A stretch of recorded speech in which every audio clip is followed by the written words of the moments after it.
The views expressed in this program do not necessarily reflect those of this station. Welcome to Insights into Northeast Michigan, a WBKB News public affairs program. Insights deals with the issues affecting those in the community as well as Northeast Michigan and the state.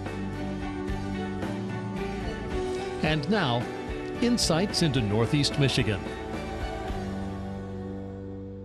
Welcome to Insights. I'm your host, Teresa Lepowski, and today we're going to be talking about the skills gap. The skills gap affects everyone in our country, but specifically today we're going to be talking about Michigan and Northeast Michigan, which is why I have State Representative Sue Aller with me here today. Thank you for being here, Sue. Hi, Teresa. Thanks for having me. Of course. So I want to start the topic by broadening it up to the entire country. In the past few years, we have seen a lot of skilled trade job openings, and not all of those jobs being taken by people who are seeking jobs. I know that partially the problem can be attributed to an aging workforce and high schools that are preparing students for four-year degrees rather than two-year vocational programs. Right. That seems to have been the trend for quite a few years, that high schools were focused on preparing the student for college prep, for college. And the push was on that kids in high schools would go on to college. As a result, what we've seen are a decrease in people going into skilled trades, people going into mechanics, people going into plumbing.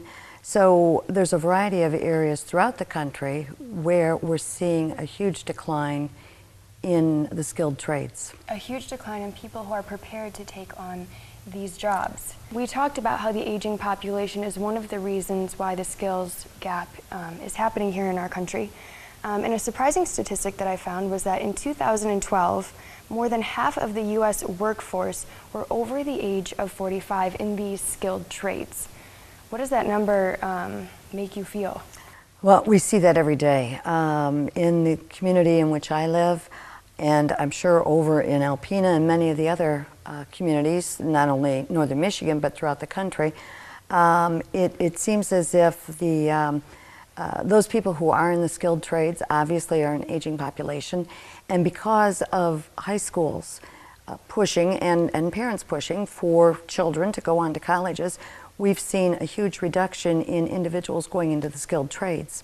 So we've got low numbers going into the skilled trades, and those that are there are aging. High numbers coming out. Exactly. So as a result, when these people are retiring or leaving the trade, we end up with very few people in many of the skilled trades, and it makes it hard to make a phone call to have a plumber come to your house. Makes it hard to have construction done because you don't have an electrician. Things can be slowed down quite a bit when we're lacking in the skilled trades. Bringing the conversation in a little bit to the state of Michigan, those same concerns that you're talking about. We want to expand business growth, of course, and give those employers the employees with skill sets that they need. Right. And of course, we also want to help those job seekers get the education or skill set they need to get those jobs. Mm-hmm. So how do we do that in Michigan? Most recently, in the past year, it was introduced a skilled trades training fund. So grants are given to employers now so that they can take that money and train employees to fill those jobs that they need. More specifically, here in Northeast Michigan, mm-hmm. you have recently, I think in October, introduced a bill, House Bill 5140, that would work to do some of those same things. So could you touch on that? Yeah, Governor Snyder is very focused on reducing the skills gap.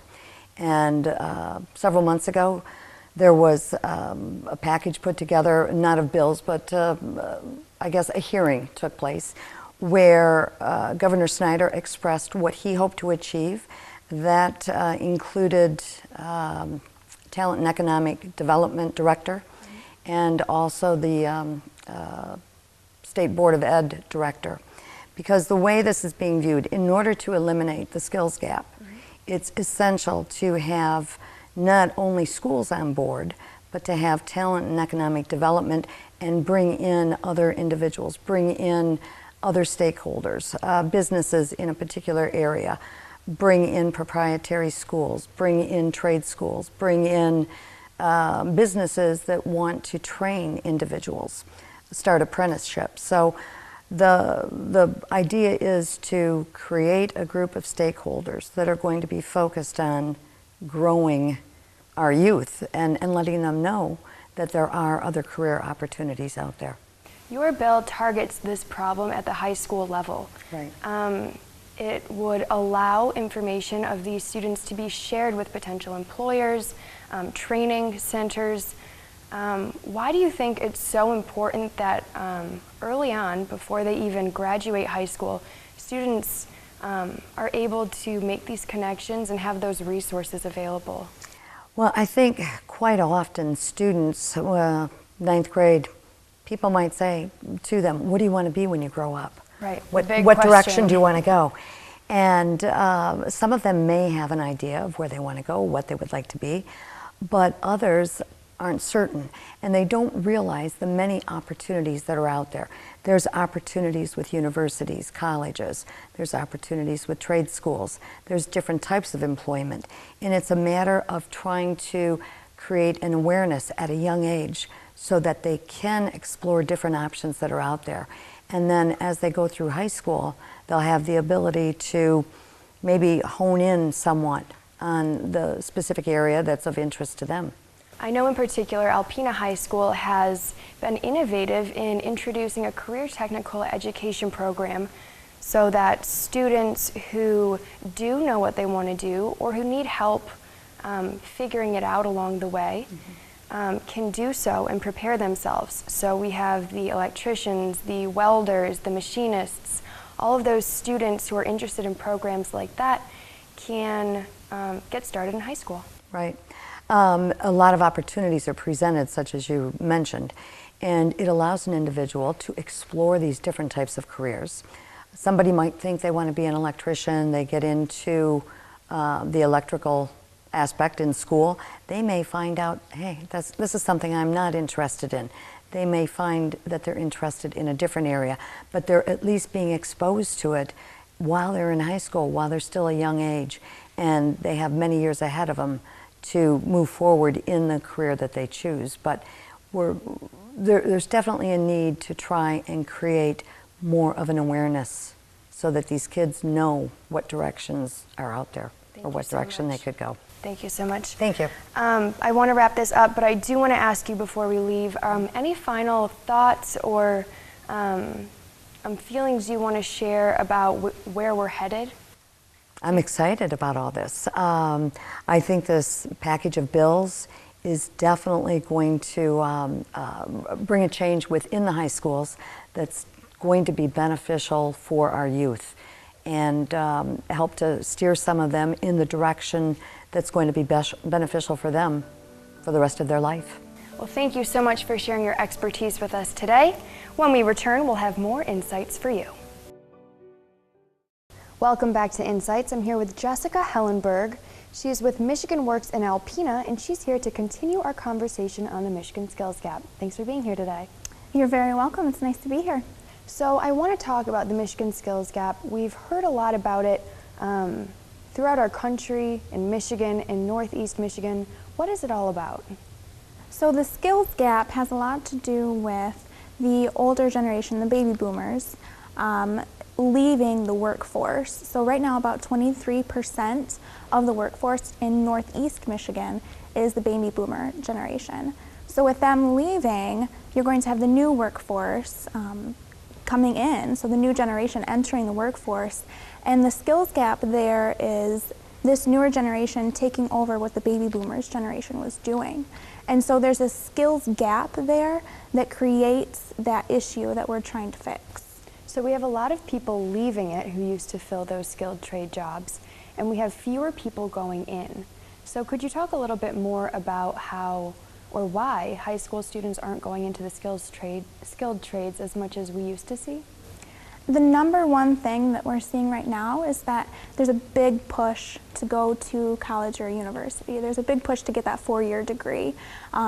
Students sometimes are led to think that if they don't go to college, they're somewhat less. And that's definitely not true, because we still need people in those skilled trades programs. And that always doesn't mean that they have to get a 4-year degree. There's definitely other routes that they can go to enter into those skilled trades units, but that's definitely something that we need people in. And that reminds me of when I was in high school. I remember being 16 or 17 years old, and people would ask me, what do you want to be when you grow up? And at the time, I didn't know. So I see a lot more programs in Michigan that are allowing students to get that hands-on experience, to tour these job places, to see maybe that's right for them or maybe it isn't. But I think what the big question is we have the employers who are seeking these particular trades, and we have a multitude of job seekers who want to improve themselves. How do we connect the two in a way to grow both local and state economies? That's a good question. So the number one thing that we do with high school students in particular is called talent tours.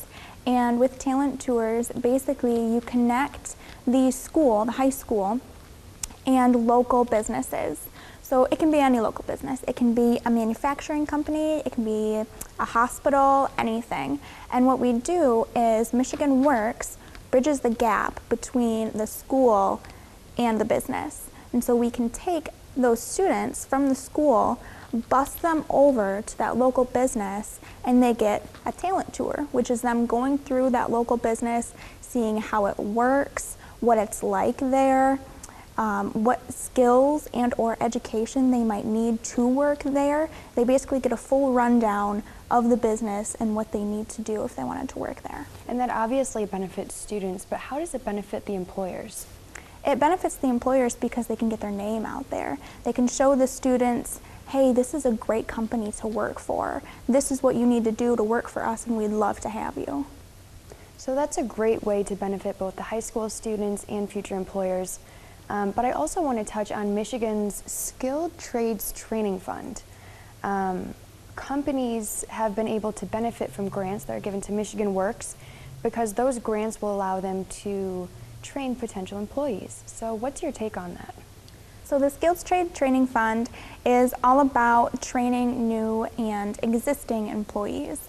So a company, if they're interested, can get a hold of their Michigan Works representative. So any company in Alpena or Alcona counties could contact me. And basically what we would do is we would go over an application for them, submit it to the state, and that would include any training that they want to do. And that can range anywhere from lean management training to training on a new piece of equipment on the company floor.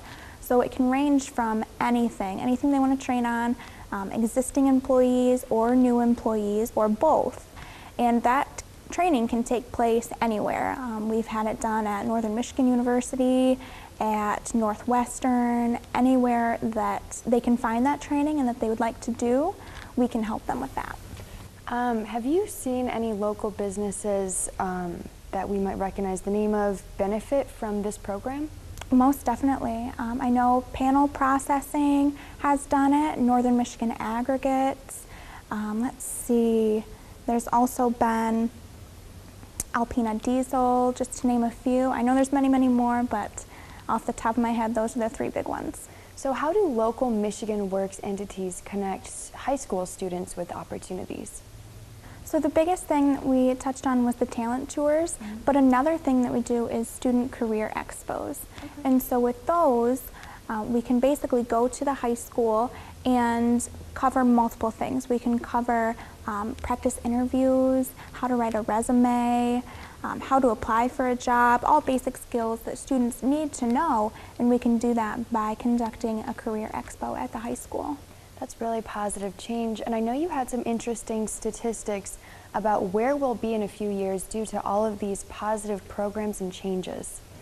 So by the year 2024, actually, in regards to the skilled trades, we will be, just in Michigan alone, near 500,000 jobs in the skilled trades industry.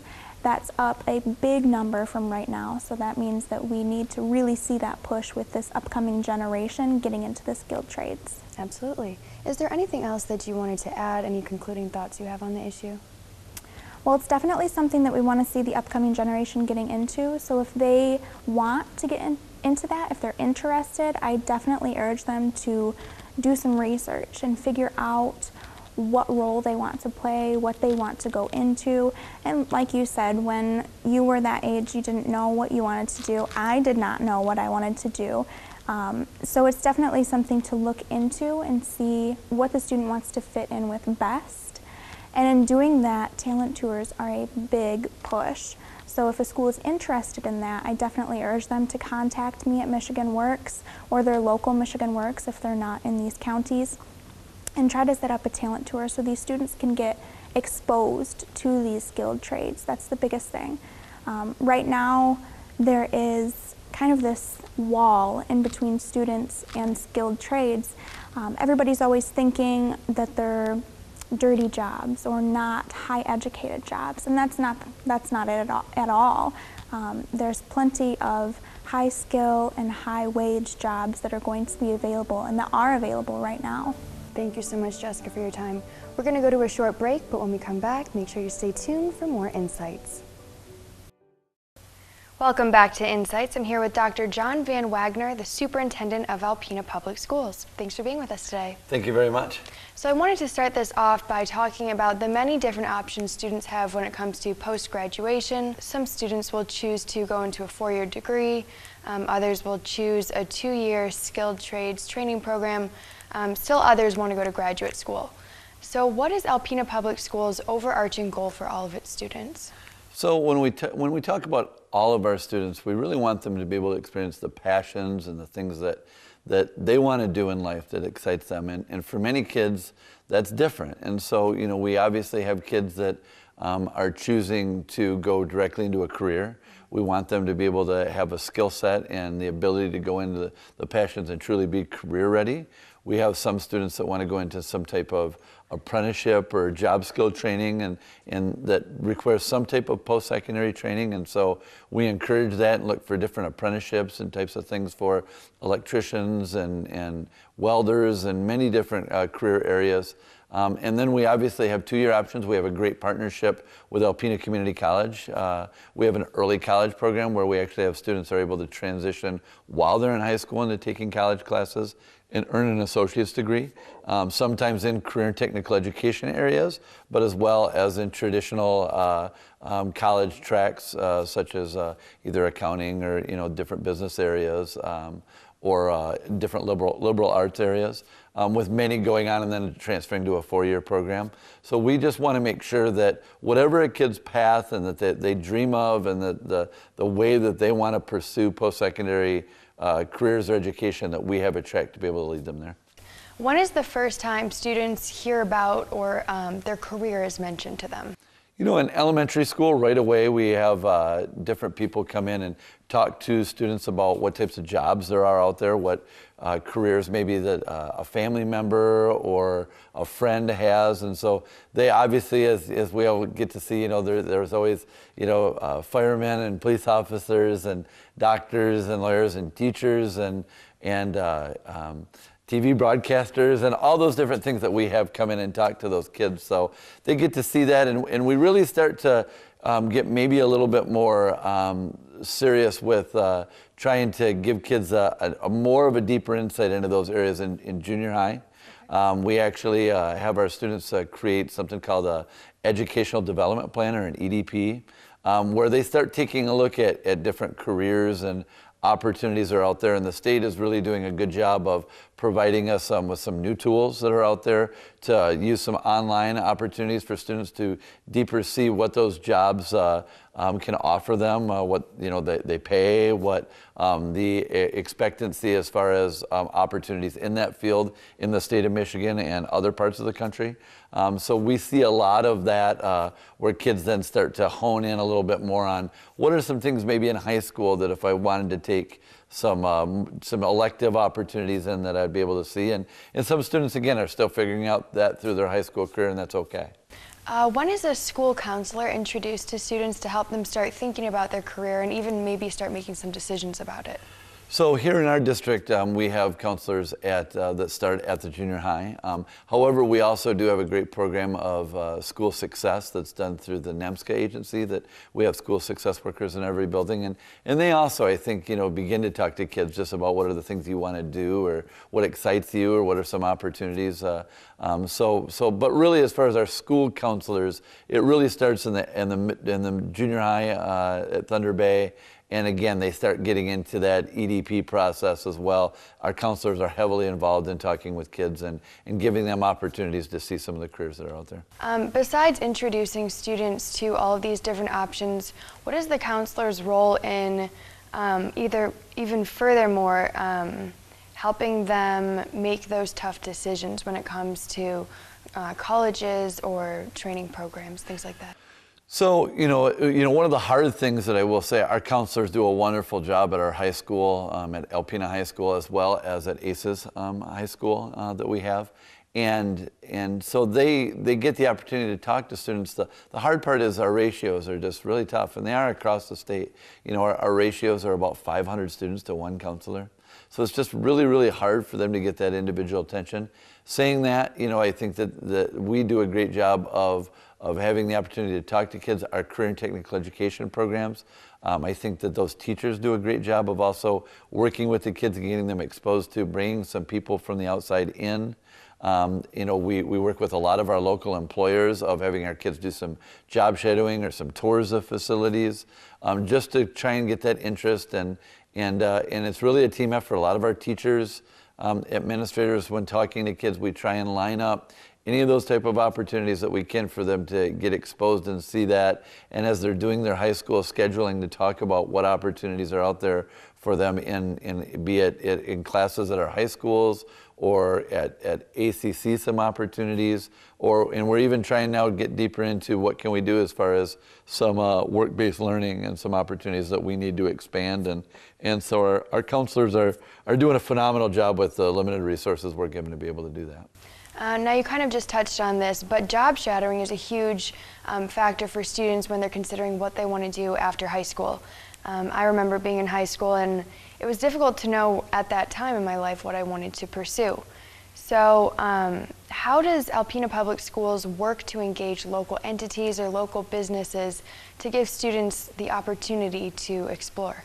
So, just yesterday, for instance, Joyce McCoy, our Director of Career and Technical Education, and I had the chance to go meet with some of our employers and tour their facilities, and they talked to us deeply about when they have students come in, what they have the opportunity to show them, what are all the unbelievable things that are made here in Alpena, and opportunities that are a very strong, livable wage. Many of these employers, their average salaries are between $50,000 and $60,000, so there's good paying, livable wage jobs here in Alpena, but it takes some real skill to be able to do those jobs. It takes math skill, being able to take fractions and turn to decimals, using micrometers, those kind of things. And so, we're constantly engaging those folks. Our Chamber of Commerce has a great program where they bring their members into our schools and are talking with students and very specifically about the jobs they have to offer and and ways that they can help students to be able to have those opportunities to job shadow or internships.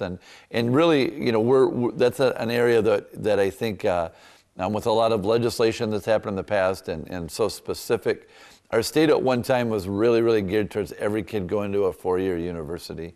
And, I think that's something that this administration, Governor Snyder and his team of Roger Curtis, who's the Director of Talent Development for the state and the Michigan Department of Education, they're really trying to start and say, what are some of those things that are out there that do take a two-year degree or an apprenticeship or internships that can get kids into these fields that, quite frankly, they can't find people for. There are many companies that are wanting to expand in our state, and they will tell you the number one issue they have is finding the skill and the people that have those skills to be able to do those jobs. And so that's something that we're trying to really have a lot of conversation now about. How can we, get some freedom within state rules such as pupil accounting and those things to get kids in those type of areas and be able to really see what that job's like and have that count as credit towards their high school diploma. And we're continuing to try and do that further. Sounds great. Well, thank you so much for being with us today. Thank you. Appreciate your time. Of course. That's all we have for today on Insights. Make sure you tune in next week. Insights into Northeast Michigan is produced by WBKB News. If you have any comments, suggestions, or topics you would like to see on a future show, please email WBKB News. This has been a production of Thunder Bay Broadcasting Corporation. All rights reserved.